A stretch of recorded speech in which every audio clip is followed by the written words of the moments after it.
السلام علیکم ورحمۃ اللہ وبرکاتہ۔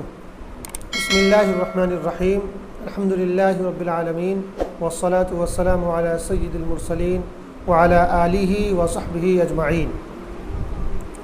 اعوذ باللہ من الشیطان الرجیم۔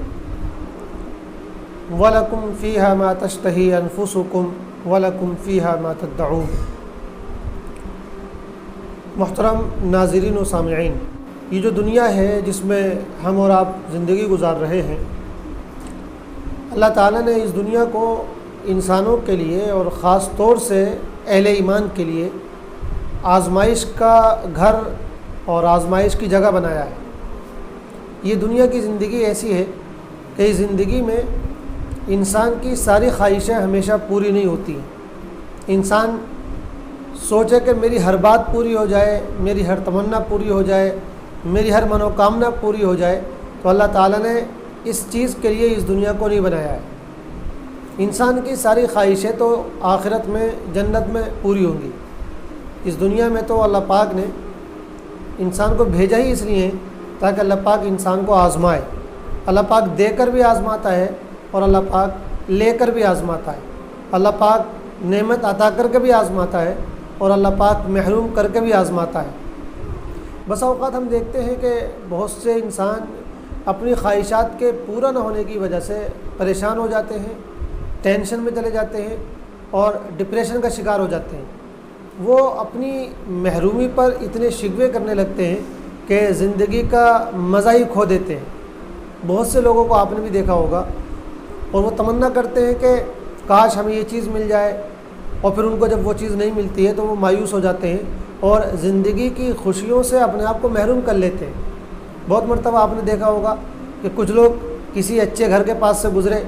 تو ایک افسوس کے ساتھ اور حسرت کے ساتھ کہتے ہیں کہ کاش یہ گھر ہمارا بھی ہوتا یا اس طرح کا گھر ہمارا بھی ہوتا۔ بہت سے شادی شدہ جوڑوں کو آپ نے دیکھا ہوگا کہ اگر ان کو من پسند کا شوہر یا من پسند کی بیوی نہیں ملتی ہے تو وہ ہمیشہ اس بات کا احساس کرتے رہتے ہیں دوسرے کی اچھی بیوی کو دیکھ کر یا دوسرے کے اچھے شوہر کو دیکھ کر کہ کاش ہماری بیوی بھی اس طرح ہوتی، کاش ہمارا شوہر بھی اس طرح ہوتا جیسا اس کا شوہر ہے، جیسا اس کی بیوی ہے۔ اس طرح کی چیزوں میں انسان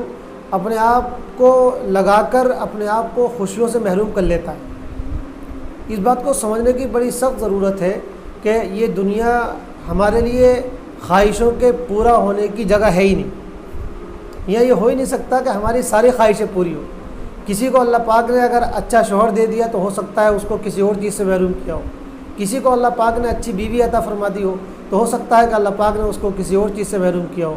اللہ پاک نے کسی کو مال و دولت سے نوازا ہو تو ہو سکتا ہے اللہ پاک نے اس کو کسی اور چیز سے محروم رکھا ہو۔ کسی کو اللہ پاک نے صحت عطا فرمائی ہو تو ہو سکتا ہے اللہ پاک نے اس کو مال و دولت سے یا کسی اور چیز سے محروم رکھا ہو۔ تو اس دنیا کو سمجھنے کی بہت ضرورت ہے۔ اگر ہم یہ سمجھ لیں کہ اس دنیا میں ہماری خواہشیں پوری ہو ہی نہیں سکتی ہیں، ہمارے سارے ارمان پورے ہو ہی نہیں سکتے ہیں، تو دنیا میں ہم پا کر بھی خوش ہوں گے اور نہ پا کر بھی خوش ہوں گے۔ اگر ہم کو ہماری پسند کی چیزیں ملیں گی تب بھی ہم زندگی کو انجوائے کریں گے، لائف کو انجوائے کریں گے، اور اگر ہماری من چاہی چیزیں ہم کو نہ ملیں گی تب بھی ہم اپنی لائف کو انجوائے کریں گے۔ ایسا نہیں ہوگا کہ ہم کسی چیز سے محروم ہونے کی وجہ سے اپنی زندگی کو جہنم بنا ڈالیں، اتنے مایوسی کے شکار ہو جائیں، اتنے ٹینشن کے شکار ہو جائیں، اتنا ڈپریشن میں چلے جائیں کہ ان چیزوں کی وجہ سے جو چیزیں ہم کو نہیں ملی ہیں ہم ان چیزوں سے فائدہ اٹھانا بھی چھوڑ دیں، ان چیزوں سے لطف لینا بھی چھوڑ دیں جو اللہ پاک نے ہم کو عطا فرمائی ہے۔ اس لیے کہ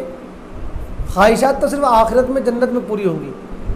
افسوس تو یہی ہے کہ آج مسلمان بھی اس دنیا کو یہ سمجھنے لگے ہیں کہ یہ دنیا ایسی ہونی چاہیے کہ ہماری ساری خواہشیں پوری ہو جائیں، اور جب ان کی خواہشیں پوری نہیں ہوتی ہیں تو پھر وہ بہت پریشانی کا شکار ہو جاتے ہیں اور بہت زیادہ پرابلمس کا شکار ہو جاتے ہیں۔ تو محترم ناظرین اور سامعین، اس پوائنٹ کو بہت اچھی طرح سمجھنے کی ضرورت ہے۔ اگرچہ ہم ایمان تو رکھتے ہیں اس بات پر کہ یہ دنیا مومن کے لیے ایک طرح سے قید خانے کی طرح ہے اور کافر کے لیے یہ ایک طریقے سے جو ہے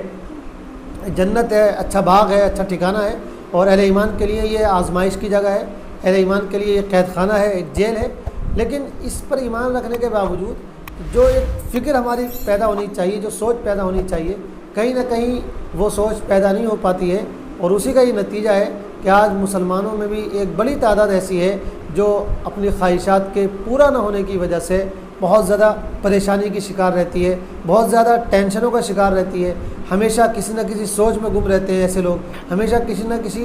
نہ کسی پریشانی میں اپنے آپ کو مبتلا کیے ہوئے رہتے ہیں۔ تو بھائیوں اس بات کو سمجھیں کہ یہ دنیا بہت مختصر سی ہے، یہاں ہمیشہ ہماری ساری خواہشیں پوری نہیں ہو سکتی ہیں، اس لیے اگر خواہشیں پوری ہوں تو اللہ کا شکر ادا کریں، اور اگر کبھی خواہشیں پوری نہ ہوں، ہماری من پسند کا جوڑا ہم کو نہ ملے، ہمارا من پسند کا گھر ہم کو نہ ملے، من پسند کی جاب ہم کو نہ ملے، من پسند کی تعلیم ہم کو نہ مل پائے، ہم جس ڈگری کو حاصل کرنا چاہ رہے تھے 1000 کوششوں کے باوجود وہ ڈگری ہم کو نہ مل پائے، ہم جس ملازمت کو حاصل کرنا چاہ رہے تھے، جس کاروبار کو ہم سیٹ کرنا چاہ رہے تھے، ہماری ساری کوششوں کے باوجود بھی وہ چیزیں ہم کو نہ مل پائیں، تو بھی مایوس نہ ہو، تو بھی ڈپریشن میں نہ جائے، تب بھی ٹینشن کا شکار نہ ہو، اللہ کا شکر ادا کریں مل جائے تو، اور اگر نہ ملے تو صبر کریں، یہی ایک ایمان والے کا زیور ہے، اور اسی طرح ایمان والوں کو زندگی گزارنی چاہیے، اور یہی زندگی کی خوشی کا راز ہے۔ اللہ پاک ہم سب کو عمل کی توفیق عطا فرمائے۔ والسلام علیکم ورحمۃ اللہ وبرکاتہ۔